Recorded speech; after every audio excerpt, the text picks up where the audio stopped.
Well, we get reaction now from ActionSA in Gauteng. The chairperson, Fundzi Ngobeni, joins us now to those remarks. 100 days in office, Fundzi. Good to have you, and thank you very much for your time.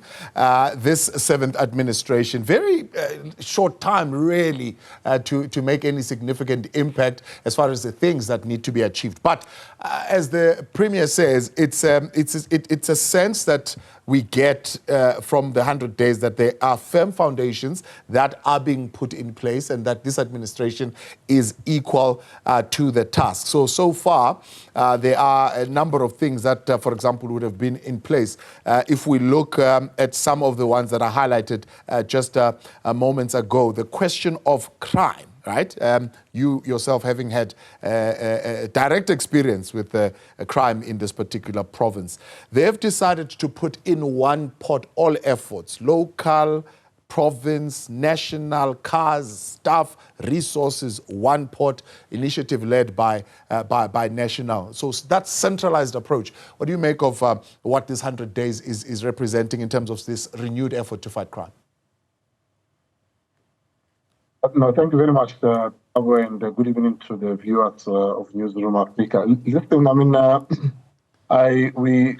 we acknowledge and we welcome those improvements or ideas that the Premier is putting forward.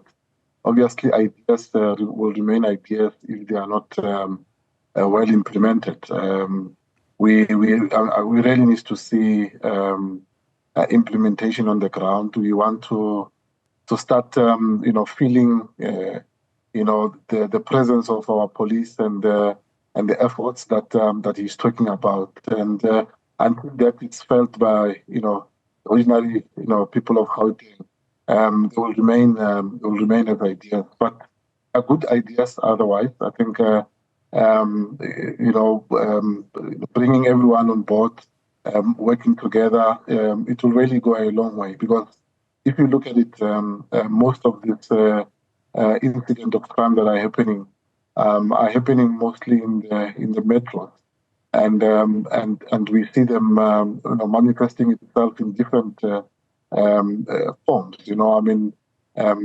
By law enforcement is non-existent in many of our cities, and that results in many of the crime that we see also in the city. So when we talk about law enforcement, we must also refer to that as well. We must also refer to, taking all those spaza shops that are illegal, that are, selling, poison to our residents, especially our kids.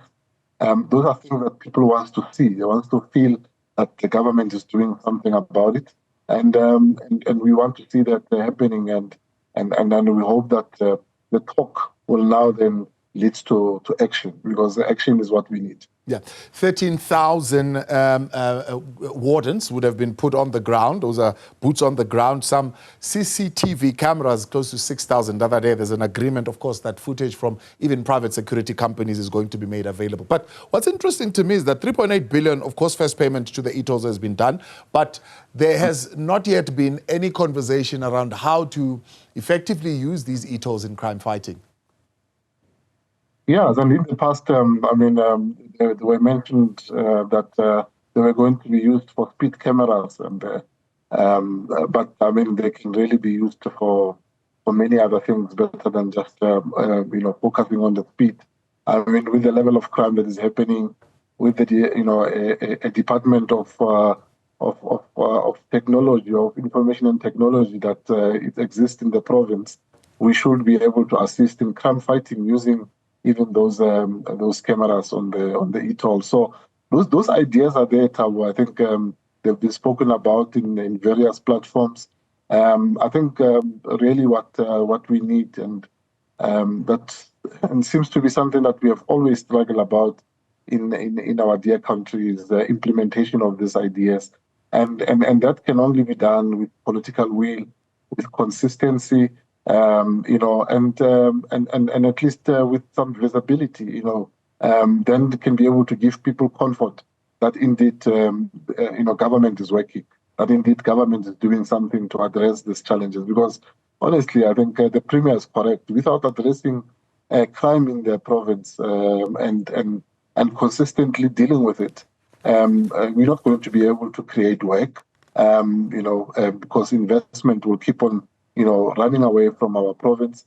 But we're also not going to be able to keep the, the working force in our province. The skills that we need will start moving away from the province and going to other areas, including actually, flighting overseas and so forth. So we need to make sure that we deal with crime and all these plans.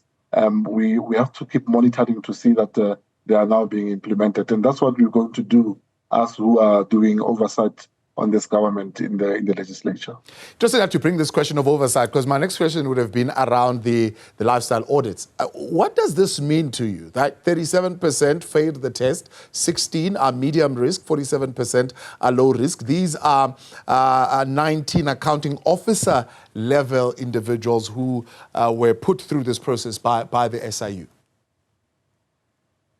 Yeah, now I think that's one of the problems that we have in government, and that's actually the results of many of the failures of institutions of government, is that public representatives or officials of government who are found to have being negligent or criminally liable for certain things are not being held accountable, and in many instances they get away with murder. They get to be suspended for many months, and then later on we hear that they've been reappointed or brought back into the system. And I think that also shows the glaring gaps in our processes that really we need to look at. But I can tell you that we at ActionSA we are going to play our role. We've got the chairperson of COPA in the province that is led by the Honorable John Moody, who's from our party, and he's working extremely hard to bring into fore some of these problems that you are highlighting, and ensuring that officials are held accountable, but most importantly, that the executives who are overseeing these portfolios are actually holding everyone accountable as well. So it's quite worrying, but I think let's put processes in place. Let's keep monitoring. Let's expose, where we are able to see these things. We must be able to protect whistleblowers as well. And I think that will also go a long way, because without them, we will not be able to unearth some of this wrongdoing. Yeah.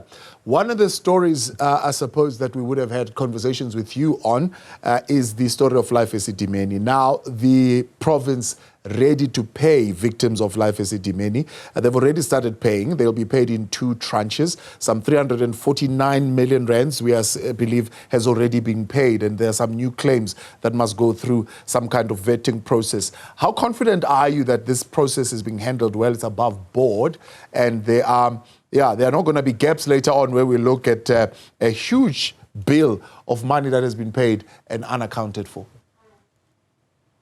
Yeah, that's one of the matters that I spoke about in the House, and addressed the Premier about it to actually say that this matter needs to be closed, and people that are still owed outstanding amount needs to be paid, and he did make a commitment in the House that that's what they will do. I'm glad that he's living up to that commitment.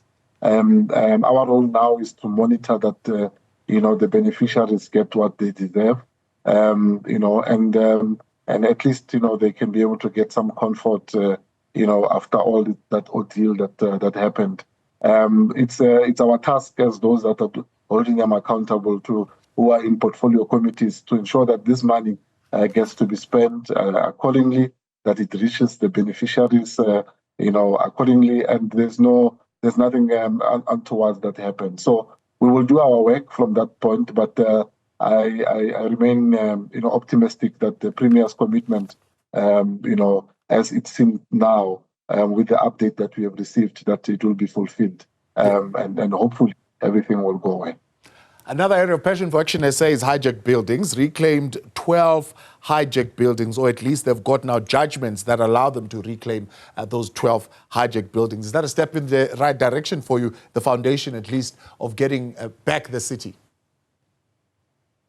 Yeah, no, the revitalization of the city of Johannesburg, Thabo, is critical. I mean, we have been talking about this for the longest time, my biggest worry now is the pace that that this is being done.